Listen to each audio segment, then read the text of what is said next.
হলো উসিলা, পিতামাতা হলো মাধ্যম। পিতামাতার মাধ্যমে আল্লাহ পাক আমাদেরকে দুনিয়ায় পাঠিয়েছেন। এই জন্য দেখবেন এই পিতামাতার অন্তরের মধ্যে আল্লাহ পাক এমন একটা আকর্ষণ দিয়েছেন, এই পিতামাতার অন্তরে আল্লাহ পাক এমন একটা আকর্ষণ দিয়েছেন, এই আকর্ষণের কারণে পিতামাতা নিজে না খেয়ে সন্তানকে খাওয়াইয়া নিজে তৃপ্তি পায়, ঠিক কিনা? সন্তানকে খাওয়াইয়া নিজে তৃপ্তি পায়, সন্তানের জন্য সমস্ত আরাম আয়েশ সব ভোগ বিলাসিতা ত্যাগ করে অন্তরে পিতামাতা তৃপ্তি পায়, এমন একটা আকর্ষণ আল্লাহ পাক পিতামাতার অন্তরে দিয়েছেন। এই জন্য আল্লাহ পাক কোরআনে কারিমে তার ইবাদতের পাশাপাশি আল্লাহ পাক পিতামাতার খেদমতের দায়িত্ব সন্তানকে দিয়েছেন। পিতামাতার মর্যাদা এত উঁচু করে দিয়েছেন, আল্লাহ পাক তার ইবাদতের পাশাপাশি ফরজিয়াত ইবাদতের পাশাপাশি গোটা ফরজিয়াত ইবাদতের পাশাপাশি আল্লাহ পাক পিতামাতার খেদমতের কথা উল্লেখ করেছেন। সূরা বানী ইসরাঈলের 23 এবং 24 নম্বর আয়াতের মধ্যে আল্লাহ তাআলা বলেন, ওয়া ক্বাদা রাব্বুকা আল্লা তা'বুদু ইল্লা ইয়্যাহু ওয়া বিল ওয়ালিদাইনি ইহসানা। আল্লাহ তাআলা বলেন, তোমার রব তোমাদেরকে নির্দেশ দিচ্ছেন একমাত্র আল্লাহর ইবাদত করবা, আল্লাহ ছাড়া অন্য কারো ইবাদত করবা না, একমাত্র আল্লাহর ইবাদত করবা। ওয়া বিল ওয়ালিদাইনি ইহসানা, পিতামাতার সাথে সৎ আচরণ করবা। বলুন সুবহানাল্লাহ। তো একমাত্র আল্লাহ ছাড়া অন্য কারো ইবাদত করবা না, এর পাশাপাশি শব্দেই বলতেছেন পিতামাতার সাথে সৎ আচরণ করবা, সৎ ব্যবহার করবা। এটা হলো আল্লাহ পাকের কথা। হামালাতুহু উম্মুহু, এটা অন্য আয়াত আবার মায়ের কষ্ট সম্পর্কে আল্লাহ পাক তুলে ধরছেন যে তার মা তাকে কষ্টের পর কষ্ট করে গর্ভ ধারণ করেন।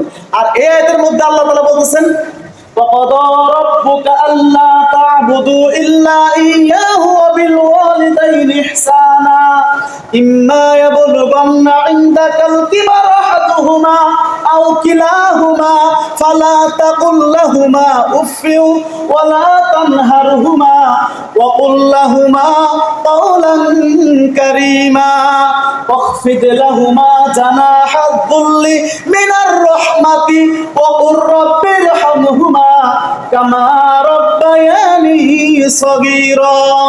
আল্লাহ তাআলা বলতেছেন পিতামাতার আল্লাহর হুকুম মানার পরে পিতামাতার সাথে সৎ আচরণ করবা। তাদেরকে যদি বার্ধক্য অবস্থায় তোমার জীবনে পাও, তোমার জীবদ্দশায় তাদেরকে যদি বৃদ্ধ অবস্থায় পাও, কিংবা তাদের দুয়ের একজনকে যদি পাও,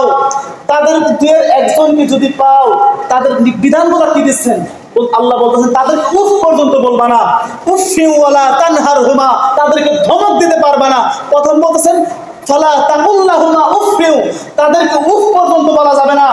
ওয়ালা তানহারহুমা, তাদেরকে ধমক দেওয়া যাবে না। ওয়াকুল্লাহুমা কাওলান কারীমা, তাদের সাথে মিষ্টি মিষ্টি ভাষায় কথা বলতে হবে। বলুন সুবহানাল্লাহ। এই বিধান আল্লাহ তাআলা তারপরে বলেন, ওয়াখফিদ লাহুমা জানাহাদ যুল্লি মিনার রাহমাতি ওয়া কুর রাব্বিরহামহুমা কামা রাব্বায়ানি সগীরা।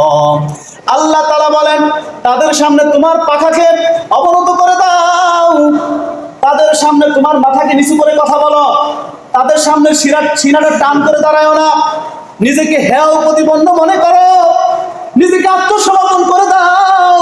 পিতামাতার সামনে খুব উঁচু গলা দেখায়ও না, দাম্ভিকতার সামনে দাঁড়ায়ও না, এমন ভাবে দাঁড়ায়ও না পিতামাতা যাতে তোমার এই দাঁড়ানো ধারা কষ্ট পায়। আল্লাহ বলতেছেন নিজেকে তাদের সামনে সঁপে দাও।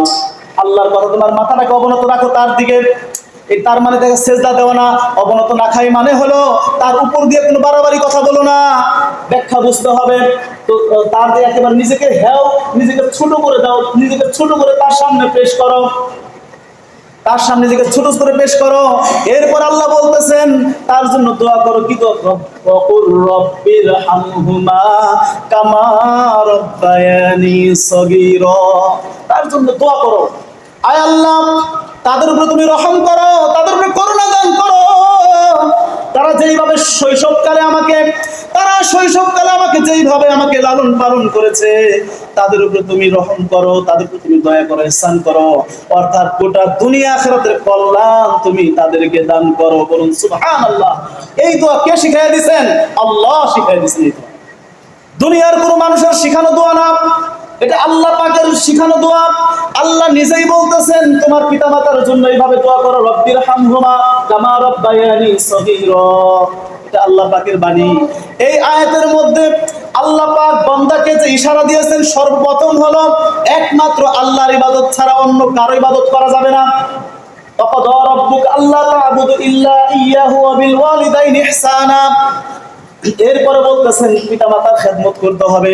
আর আল্লাহর ইবাদতের দ্বারা এই কথা বোঝানো হয়েছে বান্দা এই একমাত্র ইবাদতের জন্যই আল্লাহ পাক আমাকে বানিয়েছেন।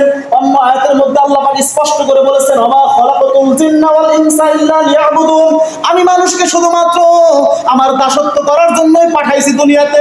তাকে সৃষ্টি করা হয়েছে আমার ইবাদত করার জন্য, অন্য কোনো উদ্দেশ্য নয়। অন্য আয়াতে আল্লাহ পাক স্পষ্ট করে বর্ণনা করছেন শুধুমাত্র আমার দাসত্ব করার জন্য। ওমা খলাক